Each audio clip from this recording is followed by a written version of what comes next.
Boa noite, pessoas. Como estão? Espero que todos bem. Hoje, então, a nossa aula é um pouco diferenciada. Temos um convidado especial. Eu fiz um convite ao professor Jovino Pizzi, da Universidade Federal de Pelotas. Ele é professor do PPG de Filosofia e também do Programa de Pós-Graduação em Educação. E o professor Jovino Pizzi é uma figura conhecida internacionalmente, com uma tese de doutoramento na Espanha, inclusive sobre a temática que eu propus para vocês, de nós trabalharmos um pouco, que é o conceito de mundo da vida em Habermas, né? Então, eu convido o professor Jovino Pizzi a falar um pouco para nós desse seu estudo. Ele é um especialista em Habermas, tá? E é com muito prazer que eu apresento para vocês, então, o professor Jovino Pizzi, e com ele está a palavra. Boa tarde, professora. Um prazer saudar a todas e a todos. O tema Mundo da Vida nasce dentro do contexto da filosofia do pensamento alemão e dentro de um contexto de mudança do final do século, vamos dizer assim, 18, 19, quando surge a biologia. A biologia, ela introduz outros elementos e, pouco a pouco, no final do século XIX e início do século XX, o tema da vida, Welt, Lebenswelt, depois a Maribel vai traduzir isso, colocar aqui no chat como é que se escreve Lebenswelt, que é uma junção de duas palavras, né? Mundo e vida. O alemão, ele é muito, né, ele é muito engenhoso nisso, em criar palavras juntando duas palavras diferentes. Então, no final do século XIX, início do século XX, há uma discussão muito forte que vem da biologia, mas isso não aparece nesses textos do Habermas assim tão claramente, tá bem? E, na verdade, quem introduz esse termo é a fenomenologia. A Maribel é esperta nisso, ela sabe que na filosofia do século XX tem 4, 5 correntes muito fortes, né? Marxismo e neomarxismo, fenomenologia, a filosofia analítica, etc., né? Como várias correntes fortes. E nessa discussão, a filosofia alemã ela é muito sugerente, ela é muito interessante porque ela vai desbravando dentro do contexto europeu uma certa sintonia com a realidade, tá bem? Então esse termo surge na verdade com a fenomenologia do Edmund Husserl. Tem Russell, que é da filosofia analítica, e o Edmund Bertrand Russell, né, e o Edmund Husserl, com H, que introduz esse termo. E depois ele vai fazendo parte de toda a discussão, vejam bem, não só da filosofia, mas também, por exemplo, da área da biologia, que hoje é uma das áreas muito importantes, talvez não a mais importante, mas né, com a ecologia, com esses aspectos ligados ao mundo dos não humanos, não só dos animais, mas também do mundo da ecologia.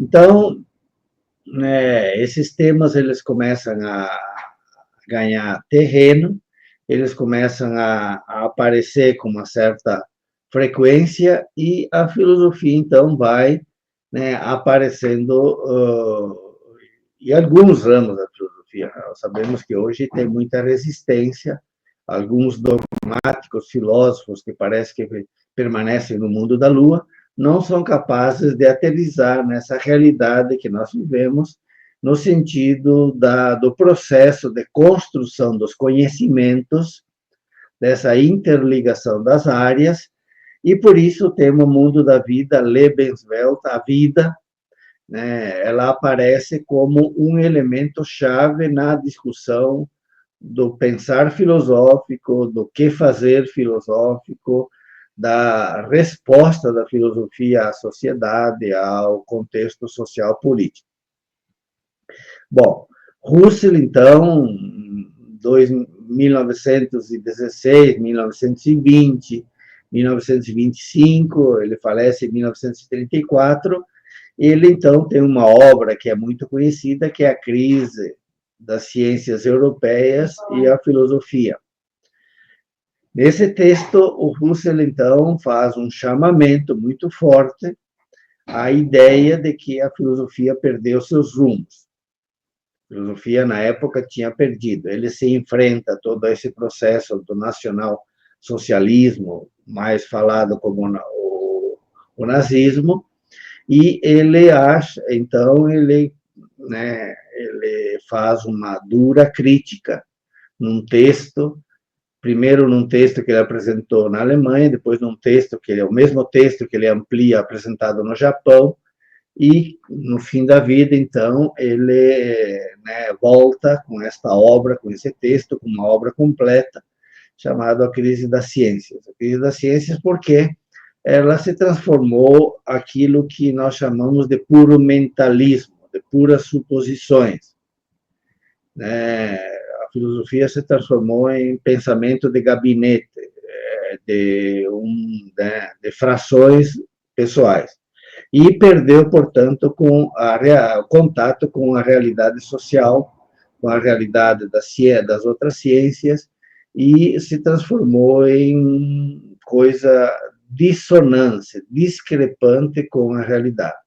Esse é o primeiro ponto. Segundo ponto, aí vem todo esse processo de reconstrução filosófica alemã pós-1945. Vocês sabem que estou falando desse contexto alemão. Pós-45 há uma reconstrução da filosofia alemã, há um outro processo com o fim desse nacionalsocialismo ou o fim do nazismo, e há um debate muito grande dentro da própria Alemanha. O que fazer com a filosofia? Se, por um lado, a filosofia perdeu os rumos, se a filosofia ela virou puro mentalismo, pura metafísica, que não tem sentido com a realidade, por outro lado, a filosofia encontra assim um espaço muito forte dentro da Alemanha para responder uma situação pós-45 e uma situação reconstrutiva da Alemanha. Então, aí começa a entrar em jogo um outro autor, que a Maribel falou, que é o Jürgen Habermas. O Habermas, ele começa as suas obras exatamente nessa ideia de o que a filosofia pode apresentar como contribuição a uma sociedade em reconstrução. Ele começa a discutir qual é o papel da filosofia, o que a filosofia pode contribuir. E aí ele diz, ele como seguidor de uma chamada teoria crítica, Escola de Frankfurt, isso aqui seria uma outra sessão, ele vai exatamente retomar autores chaves do pensamento alemão anterior a 1930, não só do Hegel, não só do Kant, mas também da fenomenologia, e ele vai exatamente manter esse conceito, essa categoria mundo da vida na sua filosofia.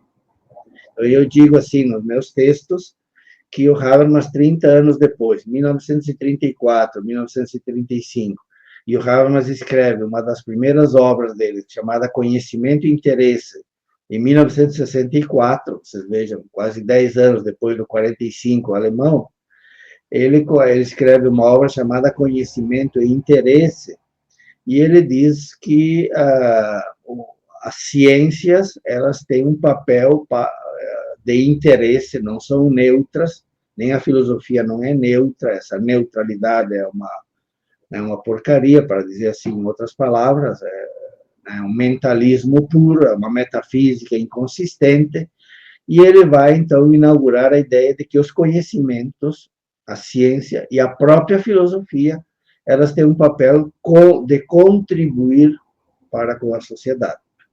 E a contribuição está nesse conceito mundo da vida, que não é um debate exclusivo da fenomenologia, mas de toda uma epistemologia. Popper, Thomas Kuhn, Lakatos, toda essa gente aí, os epistemólogos nos anos 60, 50, 60, 70, eles vão, né, discutir, né, qual é o modelo de conhecimento que a gente deve, né, seguir e o que significa a filosofia nesse contexto, né, de mudanças profundas que a sociedade dos anos 60, 70, 80 tem. Nessa obra, o Habermas, ele diz o seguinte, que a filosofia tem que apresentar uma proposta aos problemas reais da sociedade, aos problemas contextuais, aos problemas nacionais e aos problemas internacionais.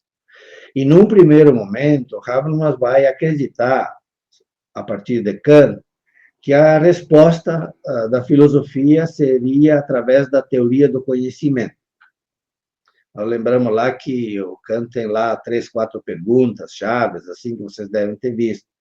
Né? O que eu posso conhecer, o que devo fazer, etc, etc. Né? Que posso esperar. Bom. Então, o Habermas, num primeiro momento, ele diz, olha, o conhecimento ligado aos interesses vai mostrar, vai superar a neutralidade do positivismo lógico, do positivismo filosófico e vai, então, mostrar que a ciência ela tem um papel não desinteressada, mas interessada. O conhecimento não tem interesse. Hoje nós diríamos assim que toda a ciência, todo o conhecimento, ele poderia defender os interesses de quem paga, das grandes multinacionais, de quem financia a filosofia, de quem financia a biologia, de quem financia a medicina, de quem financia os agronegócios, etc. Bom, aí o Habermas diz, olha, não é por aqui. Não é por aqui porque nem todo o saber se reduz a um conhecimento científico.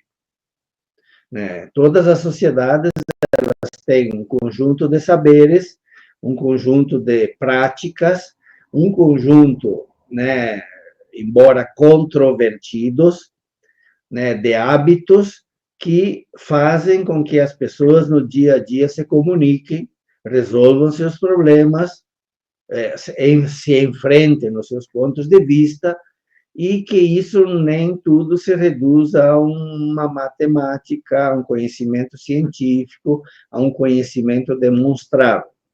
Vamos tomar um exemplo e passamos para o terceiro ponto. Por exemplo, questões que hoje também são debatidas na filosofia, questões do amor, por exemplo. Quer dizer, como é que eu posso quantificar a noção de amor e afeto entre as pessoas na vida cotidiana? Isso é mensurável? Isso é demonstrável? Ou isso é apenas né, um elemento que faz parte da nossa vida, mas que isso foge aos padrões tradicionais de um conhecimento científico, cientificizado, de um conhecimento demonstrável no campo da ciência, das matemáticas. Então, aí começa um debate muito grande. Por quê? Porque o Habermas diz, eu não posso fazer filosofia deixando de lado elementos, né, que fazem parte da vida das pessoas. O amor, o afeto, o carinho, a própria ideia de liberdade. Por exemplo, que também é uma categoria importante para a filosofia, o quanto de liberdade eu posso auferir a uma pessoa, a uma mulher, a uma criança, a um adulto. Eu posso metrificar isso? Existe uma métrica? O Habermas diz, olha, é um pouco difícil. Outro elemento importante que se fala muito, inclusive no mundo dos negócios, da ética empresarial, quanto de confiança eu tenho no padeiro que me vende o pão todos os dias. Essa confiança que eu tenho em que o produto que ele me vende é um produto saudável, é um produto que me faz bem, ou ele é um produto contaminado. Mesma coisa as verduras, né? A gente vai, as frutas que a gente compra no supermercado, os produtos super, mega industrializados. Então, vocês vejam, todos os dias nós temos casos, né, de denúncias ou casos de certificação de que tal produto foi adulterado, tal produto não obedece às regras do Conselho Nacional de Medicina, etc. Ou, se você vai ao médico, você vai ao pediatra, você vai ao ginecologista, você vai ao urologista, o quanto eu devo acreditar nisso? Bom, então a filosofia ela se enfrenta a essas questões não tão científicas, não são tão cientificizadas, não tão mensuráveis, não tão quantitativas. Então, né, aí passamos para um outro ponto. O Habermas vai começar a dizer, bom, eu não posso abandonar essa ideia de mundo da vida, porque é o mundo das relações sociais, é o mundo das relações cotidianas entre as pessoas. E cada cultura tem pontos de vista que, às vezes, são contraditórios, como, por exemplo, a monogamia, a bigamia, a hetero ou a intersexualidade, assim, ou a questão da religião e da fé, né? Ou a questão, né, sei lá, uma série de questões que elas, dentro da mesma cultura, dentro da mesma sociedade nossa, dentro do nosso dia a dia, a gente enfrenta dissonâncias profundas. Só que eu não posso jogar fora isso, eu não posso desconsiderar, nem do ponto de vista filosófico, nem do ponto de vista da área da saúde, nem do ponto de vista da área do direito.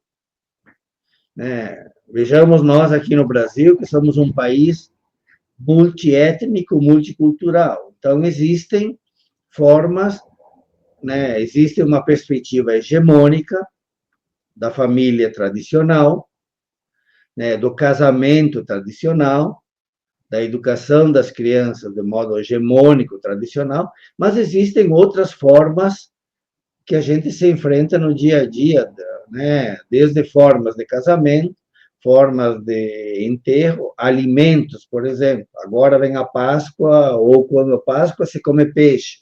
Mas por que vem essa tradição?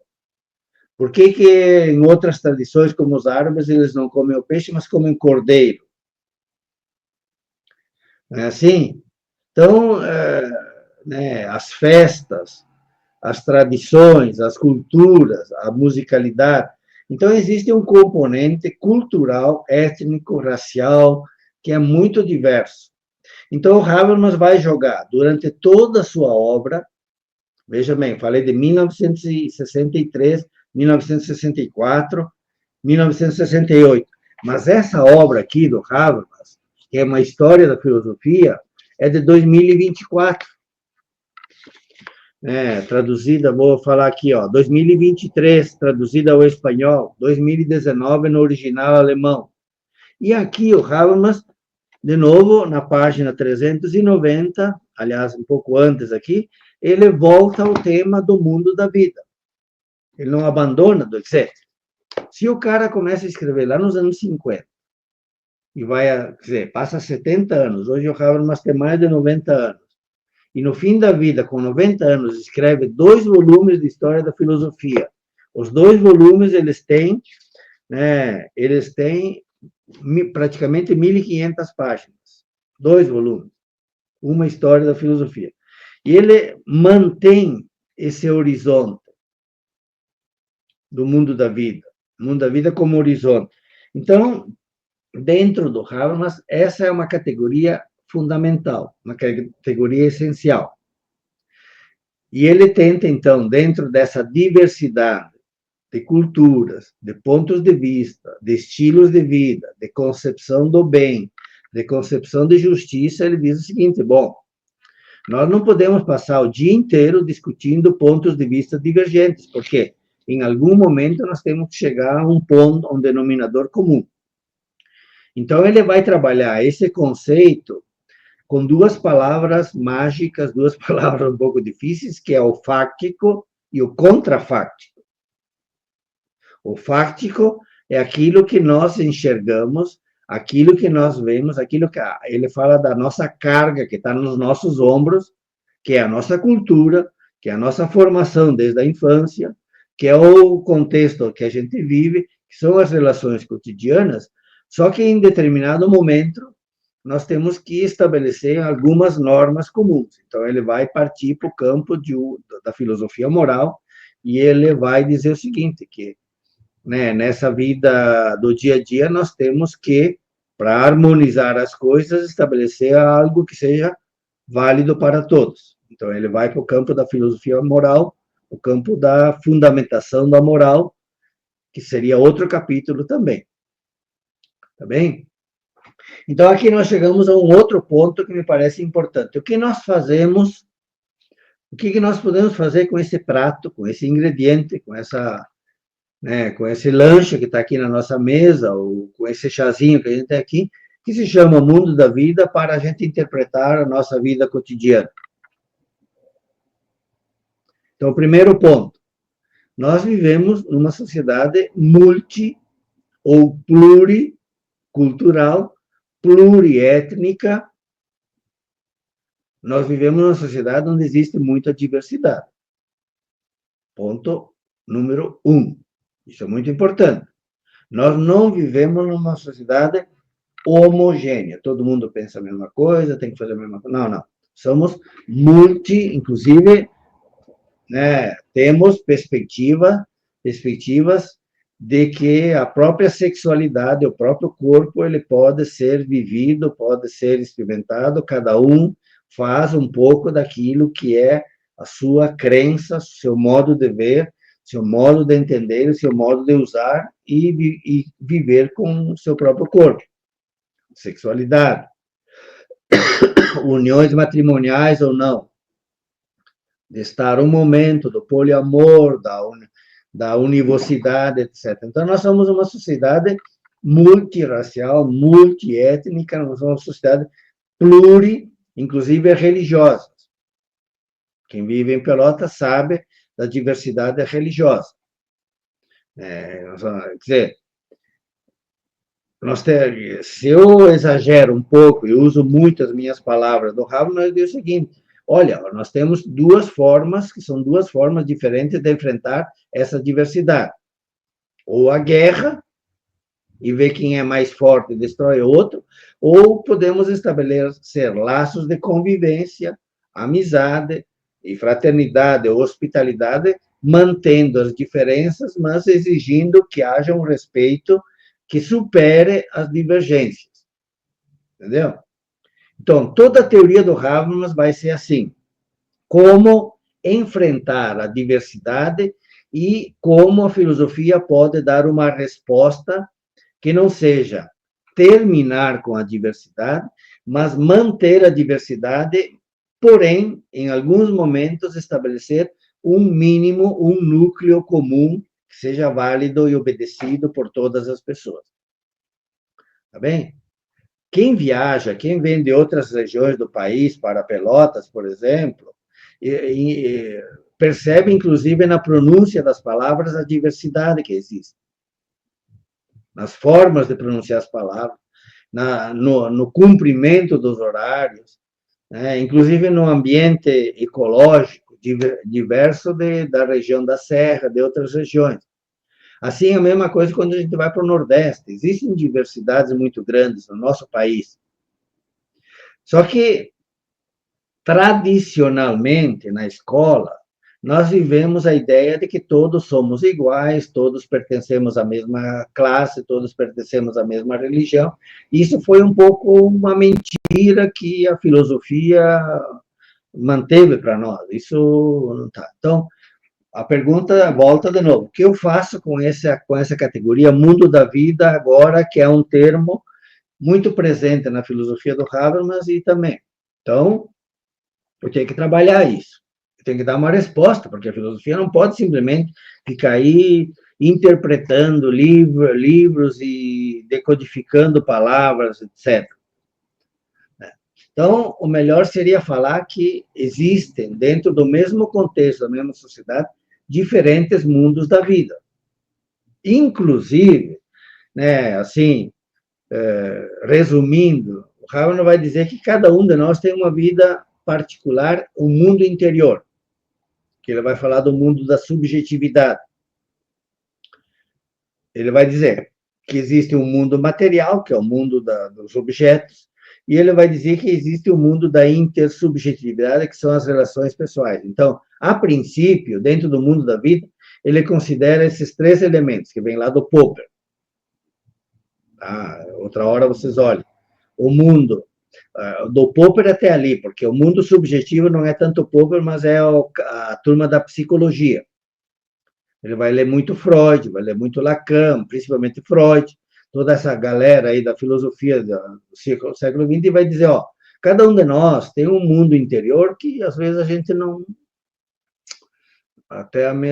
entra em curto-circuito com a gente mesmo.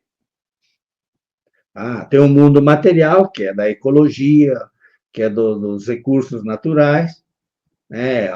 O mundo objetivo, em parte, eu tenho uma métrica que eu posso mensurar quanto de contaminação, quanto de poluição, quanto de estrago, quanto de recuperação no meio ambiente, tem todo um processo que se faz nisso aí, mas existem as relações sociais, que são as relações entre os sujeitos. O eu, o tu, o nós, o eles, nós usamos os pronomes pessoais para estabelecer esse vínculo. Então, quando se trata da relação entre as pessoas, nós temos que ter uma perspectiva moral, de que nós não podemos tratar as pessoas como objetos. Isso vem lá do Kant. E outros autores também dão esse sinal importante. Então, se eu tenho uma caneta, né, se eu tenho um objeto, eu posso... É um instrumento. A caneta é um instrumento, o carro é um instrumento. Então, esses instrumentos têm que ser usados, né, pode ser instrumentalmente, né, como objetos, para que esses objetos me sirvam para aquilo que eu quero fazer, as anotações, etc. Né? Então, eu não posso instrumentalizar as pessoas, transformar as pessoas com aquilo que se encontra, muitas vezes, quase todos os dias, que é formas de escravidão, formas de submissão, formas de discursos de ódio, formas de intimidações. Por quê? Esses discursos de ódio, essa misoginia, esse racismo, significa que classificar os outros, que não são iguais a mim, como inferiores ou como simples objetos. Então, aí que tem que ter um certo cuidado, ou um grande cuidado. Então, a proposta é sair dessa... Quer dizer, se no dia a dia nós encontramos situações que agora aparecem muito em jogos de futebol, mas que aparecem também nas empresas, que aparecem nas escolas, que aparecem na universidade, etc. Quer dizer, o mundo da vida, às vezes, está também cheio de contradições, cheio de patologias, de coisas distorcidas. Mas, no ponto de vista moral, nós temos que superar essas distorções e reintroduzir no mundo de vida formas coerentes do agir humano, que são condizentes com o tratamento, né, moral, justo, equitativo com as pessoas. Então, quando o Habermas fala do fáctico e do contrafáctico, significa que a filosofia pode contribuir para ajeitar, melhorar as condições reais de vida das pessoas no dia a dia, na vida cotidiana. E aí ele dá uma solução interessante, que é que ele entra de que quando o âmbito moral não funciona, entra o direito. Então, direito e moral para o Habermas são duas faces da mesma moeda. Por quê? Porque no momento que há uma desconsideração, uma desclassificação, há uma instrumentalização das pessoas e alguém não quer remediar isso, entra o direito como forma de reparação do dano físico e do dano moral, que é um pouco o que o direito faz, ou deveria fazer hoje. Então, o Habermas tem uma obra chamada Direito e Democracia, que também são são 900 páginas. Quem quer estudar o Habermas se prepara para ler, que ele fala do direito à democracia como uma forma de ajustar as desavenças, os desequilíbrios, as patologias que na vida cotidiana podem acontecer e que então nós remetemos, esse é o papel da filosofia, a uma discussão filosófica para que aquelas coisas que estão desarrumadas, que não funcionam bem, que caem fora da normalidade, sejam arrumadas, e quando não são arrumadas, entra o direito. E o direito sempre é punitivo. A filosofia moral não é punitiva, ela é orientativa. Ela é uma forma de dizer, olha, Jovina, olha, Maribel, as coisas têm que ser dessa forma, não pode ser dessa outra forma. Por quê? Porque olhando o mundo da vida, olhando as tradições, olhando as culturas, né, olhando os modos de vida, eu percebo que algumas coisas podem ser remediadas, ou devem ser remediadas. Está meio caindo? Esse é o papel da filosofia. Maribel, você que comanda aí. Oi. Bom, então... Professor, o senhor está me ouvindo? Sim, estou te ouvindo, pode falar. A internet está travada. Não, para mim não. E a sua, não é aqui Não, comigo? está gravando aí, estamos em 31, agora 32 então, minutos. pessoal, vocês sabem, né, que quando nós usamos dessas ferramentas maravilhosas da tecnologia, que a gente não pode negar que é uma coisa maravilhosa mesmo, né, sabendo usar, claro. Bom, a Maribel, acho que caiu. A gravação está continuando, e para a gente não ficar muito chato, eu acho que o papel importante da filosofia, quer dizer, descobrir o papel importante da filosofia, que não é uma filosofia que fica presa a mentalismos, a aforismos. Hoje é muito comum aí no curso esses aforismos aí, que não levam a lugar nenhum, e descobrir, então, qual é o papel da filosofia como uma filosofia prática.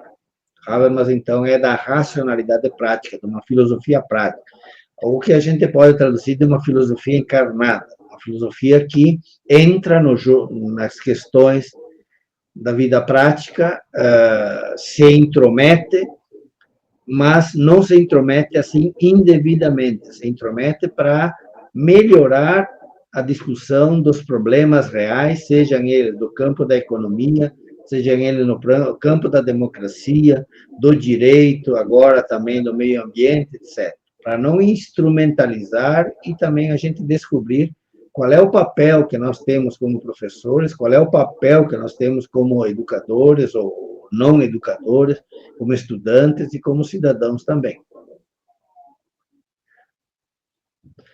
Eu não sei se você quer mais alguma coisa, Maribel. Então, professor, nós já estamos com o nosso tempo esgotado. Eu quero agradecer, tá, a sua participação, a sua contribuição. Certamente será de grande valia para os nossos estudantes. Com certeza nós gostaríamos de tê-lo novamente na disciplina, falando sobre outros pontos, já que o senhor é um especialista no autor que nós estamos trabalhando, mas, nesse momento, muito agradecida pela sua participação, tá?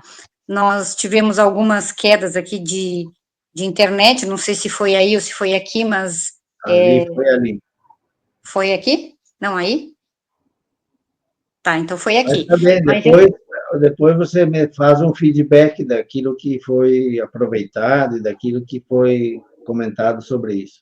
Claro, claro. Os estudantes vão comentar essa aula e eu lhe dou um feedback, tá bem?